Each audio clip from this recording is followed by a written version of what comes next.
مغزى كلام الدكتور صفوت العالم هو الحديث عن الكود الذي يحكم الإعلان.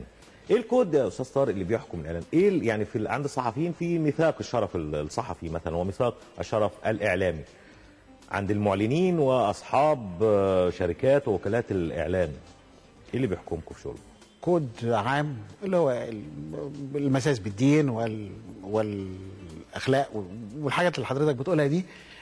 بالنسبه للتلفزيون المصري عنده جهه رقابيه، بالنسبه للتلفزيونات المستقله عندهم جهه رقابيه نفسيه، يعني هم نفسهم اللي بيعملوا العمليه. يبقى الامر يعود الى القناه اللي هتعرض فيه والمسؤول، مش الى اي جهه بتنظم عمل شركات الاعلانات. 100%. وانا باجي بقول ان الراجل اللي هو يعمل حاجه زي كده لازم يكون اصلا هو رقيب على نفسه، يعني ده منتهى المسؤوليه في الحته دي. ما دام انت فكرت في ان انت تعمل وسيله اعلام عامه فيجب ان يكون عندك اصلا الامكانيات ان انت تقدر والحكمه ان انت تقدر تعمل الحاجه دي. طب بتبرر بايه ظهور بعض الاعلانات مثلا اعلانات المقويات ثم وقفها لانها سببت احراج، وفي اعلان منهم استخدم تيمه موسيقيه مثلا لاغنيه وطنيه مهمه؟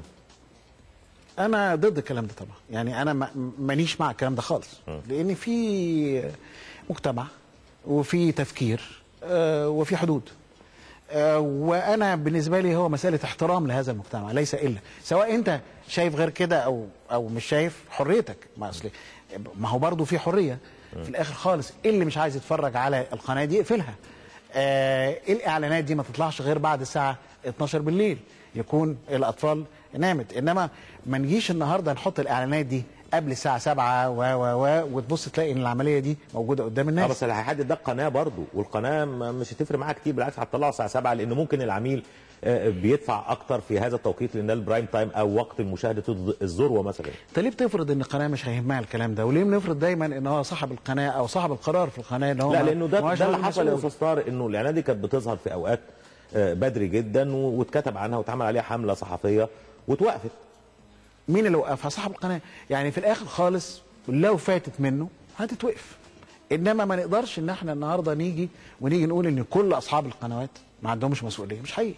لما نيجي ناخدهم واحد اسما هتبص تلاقي ان هم ناس محترمه جدا، وان هم اصلا في دخلاء، يعني في دخلاء دخلوا على الشغلانه عشان بيزنس كبير وبيعمل فلوسه كويس. يعني في دخلاء، يعني ما افتكرش في مصر في دخلاء قوي قوي قوي قوي، انما في العالم في طبعا، في اللي هو عنده فلوس ويقدر ان هو يعمل قنوات وان هو يعمل حاجات طبعا تؤثر على الراي العام او على الامن العام. حتى في حاجات كثيره جدا، وفي اللي بيعملها بدون درايه، ما يكونش عنده، يعني هو في الاخر عنده راي معين، والراي ده سواء ان هو راي ديني او غير كده، ما بيبقاش عارف قد ايه الكلام ده ممكن يحصل ايه بعد كده. اتكلمنا على استخدام المراه في الاعلانات. ليه المراه الاكثر استخداما في الاعلانات؟ لانها عنصر جاذب قوي كده يعني.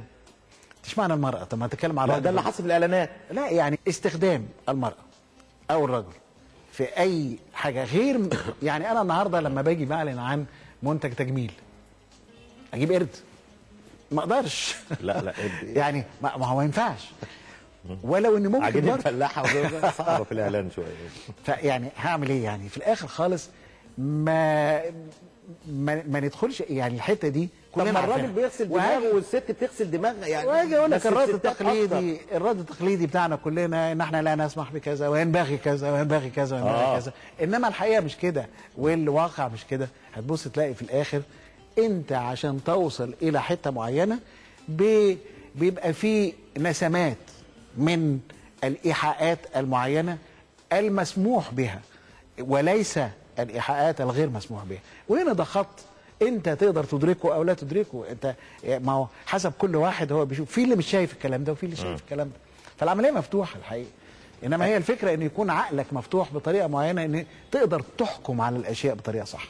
بس قد ايه حجم سوق الاعلانات في مصر؟ يعني في انطباع انه السوق في الخليج طبعا اكبر لانه القدره الشرائيه ربما تكون اعلى، لكن هنا عدد السكان اكتر بكتير. هو سوق الخليج كله بما فيهم مصر كل حاجه هو عباره عن 2 مليار، واللي يقول غير كده يعني طبعا ممكن يضخموا وبتاع، انما هو 2 مليار او اقل شويه حتى. بالنسبه لمصر 2 مليار ايه؟ دولار. بالنسبه لمصر انا باجي بقول ان والله سوق الاعلانات بيصل الى 2 مليار جنيه مش دولار. مش دولار. يعني تقريبا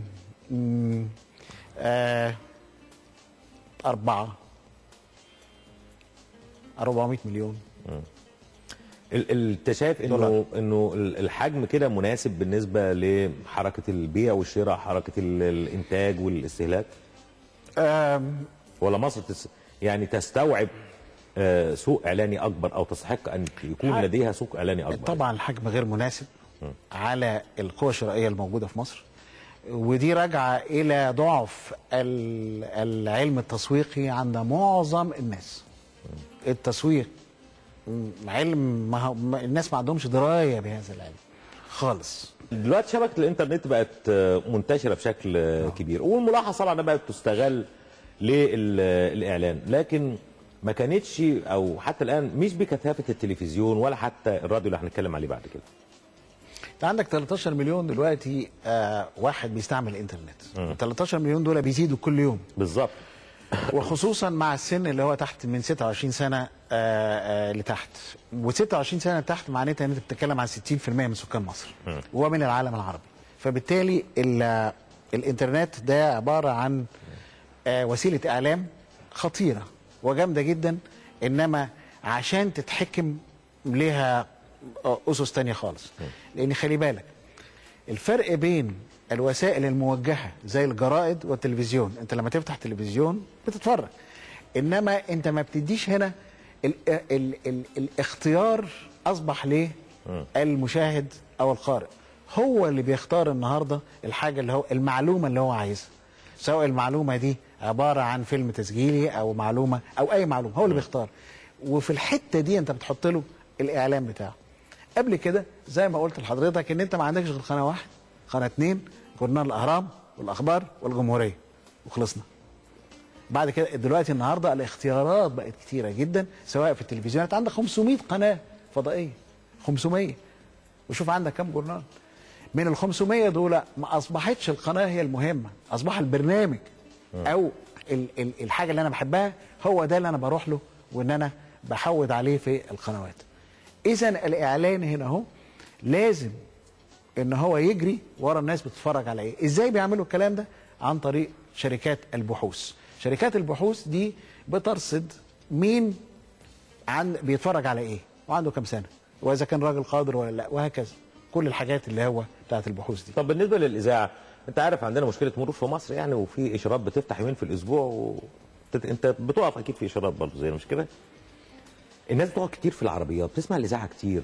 شايف انه الاعلان الاذاعي ما زال محتفظ؟ انت عارف اذاعه الشرق الاوسط طبعا في فتره طويله، دلوقتي في بعض الاذاعات الخاصه وفي اللي بتستخدم موجه قصيره وجايه من اماكن اخرى وكده يعني. لسه الاعلان الاذاعي ليه رونقه وليه تاثيره؟ هو شوف زي زمان لما طلع الراديو قال لك الناس مش هتقرا الجورنال، لما طلع التلفزيون قال لك الناس مش تسمع الراديو. لا، كل وسيله اعلام ولا يستخدمها. وحضرتك قلتها دلوقتي لما قلت ان انا بقعد في العربيه ما وريش حاجه غير ان انا اسمع الراديو، انما عشان اسمع الراديو لازم تكون الماده الاعلاميه جذابه. ايه رايك؟